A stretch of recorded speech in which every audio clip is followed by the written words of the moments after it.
আমাদের মধ্যবিত্ত পরিবারের কমন একটা সমস্যা কি জানেন? এই রান্না বান্নার টেনশন। আমরা সব সময় ফ্রিজ ভর্তি বাজারও এনে রাখতে পারি না, আবার এদিকে রান্না করতে গেলে কি রান্না করব সেটাও খুঁজে পাই না। এই যে দেখেন আমার ফ্রিজে একদমই বাজার নেই। এই যে দেখেছেন একদমই কিন্তু খালি। এই যে দেখছেন কোনো বাজার নেই, কারণ মাসের শেষ। আর বেতন পেতে পেতে অনেক দেরি, কারণ আমার হাজবেন্ড যেই অফিসে চাকরি করে এরা বেতন দেয় মনে করেন 20-22 তারিখে যাইয়ে, মানে মাসের শেষের দিকে বেতন দেয়। আবার এদিকে মনে করেন যে আমার হাতে মানে টাকাও নেই, বাজারও নেই। তো এটা হচ্ছে আমাদের একটা কমন সমস্যা, কি রান্না করবো খুঁজে পাই না। তো ডিম পেয়ে গেলাম, আপাতত কয়েকটা ডিম আছে, চলেন দেখি এই ডিম কি দিয়ে রান্না করা যায়, রান্না করে নেই। তো চলেন আলাদা করে আর কি সময় নষ্ট করব, আমরা হচ্ছে এই যে ভাতের মধ্যে ডিম সেদ্ধ দিয়ে দেয়, আমাদের ফরিদপুরে কিন্তু এভাবে ভাতের মধ্যে ডিম সেদ্ধ দেয়। আমি কিন্তু সবসময় দেই না, মাঝে মধ্যে দেই।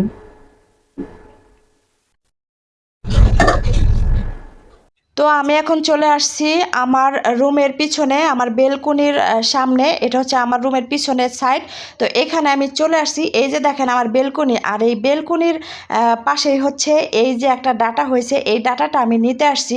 এখন আপনারা বলতে পারেন যে আমি এখানে চুরি করতে আসছি। না, আমি এখানে চুরি করতে আসি নাই, যেহেতু এটা আমার বেলকনির পাশে আর এই বাড়িওয়ালারা বাড়ি থাকে না, সেই ক্ষেত্রে এটা আমারই হক, এই জন্য আমি এটা নিতে আসছি এখানে।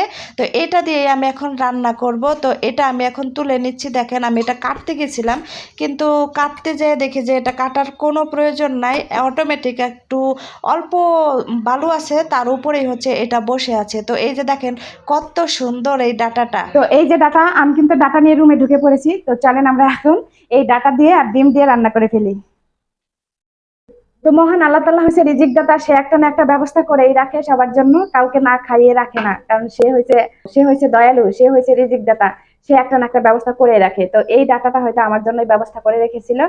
তো এই ডাটা দিয়ে আর হচ্ছে ডাটার সাথে আর কি দিব, ডাটার সাথে আরেকটু আলু দেবো। হ্যাঁ, ডাটার সাথে আলু দিলে হয়তো আরেকটু ভালো হবে, আর একটু তরকারি বেশি হবে, কারণ একটা ডাটায় তো আবার হচ্ছে না, একটা ডাটা একটু কম হয়ে যাবে। তো এর সাথে আরো 2টা আলু দিয়ে এরপর হচ্ছে আমরা এই ডিমটা রান্না করে ফেলি। কি সুন্দর ডাটাটা, মানে একদম এটা হচ্ছে একদমই, আপনারা তো দেখলেনই আমি ডাটাটা কোন জায়গা থেকে নিয়ে আসলাম। হ্যাঁ, এত সুন্দর ডাটাটা, মানে আমি কাটতেছি একদম এত নরম, আর এত এটা রান্না করলে অবশ্যই মোমের মতো সিদ্ধ হয়ে যাবে।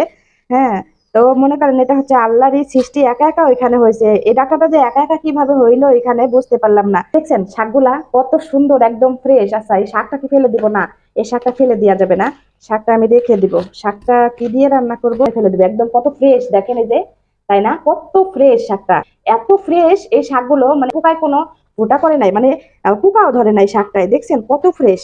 না না না, এই শাক আমি ফেলে দিতে পারবো না, এত সুন্দর শাক আমি কেমনে ফেলে দিব? হয়তো এই কটা রান্না করবো কি দিয়ে, এটাই মেন ব্যাপার। যাই হোক, অন্য কিছু দিয়ে রান্না করে ফেলবো, অথবা এই ডিমের মধ্যেই দিয়ে দিব, কি বলেন আপনারা? দিয়ে দিব, ডিমের মধ্যে দিয়ে দিব। কমেন্ট করেন তো, ডিমে কি এই শাকগুলো দিয়ে রান্না করে খাওয়া যাবে? আচ্ছা যাই হোক, যদি না দেওয়া যায় আমি অন্য অন্য কিছুর সাথে খেয়ে ফেলবো।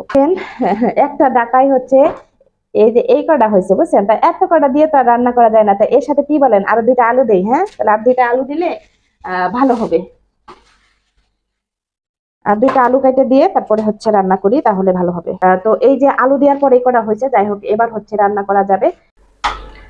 তরকারিটা বলক এসে গেছে, আমি এখন সেই তরকারির মধ্যে এই যে ডিমগুলো দিয়ে দিব। এই যে দেখেন ডিম কিন্তু আমি বলেছিলাম আপনাদের, আমি কিন্তু ডিম বেশি ভাজি না, হালকা ভাজি। এই যে দেখেন এরকমই হচ্ছে আপনার ভাইয়া পছন্দ করে, যার কারণে এরকম আমি হালকা ভেজে ডিমগুলো তরকারিতে দিয়ে দিই। এই যে সেই ডাটা তরকারি, ডাটার মধ্যে আমি দিয়ে দিচ্ছি কুড়িয়ে পাওয়া ডাটা। কুড়িয়ে পাওয়া ডাটা দিয়ে আমি হচ্ছে আজকে ডিমের তরকারি রান্না করলাম।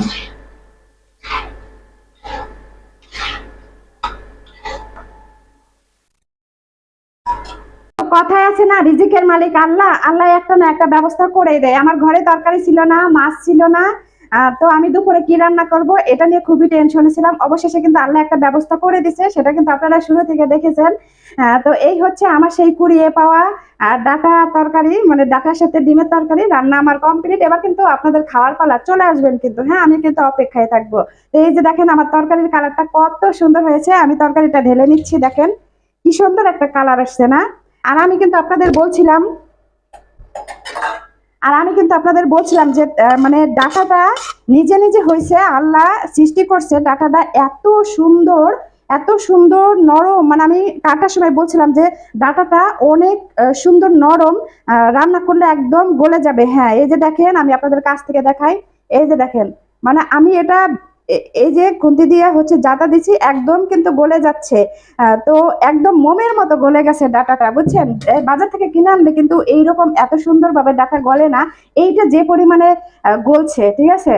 অনেক সুন্দর একটা তরকারি হয়েছে। তারপরে যারা খাবেন অবশ্যই কিন্তু চলে আসবেন, আমি কিন্তু অপেক্ষায় থাকবো।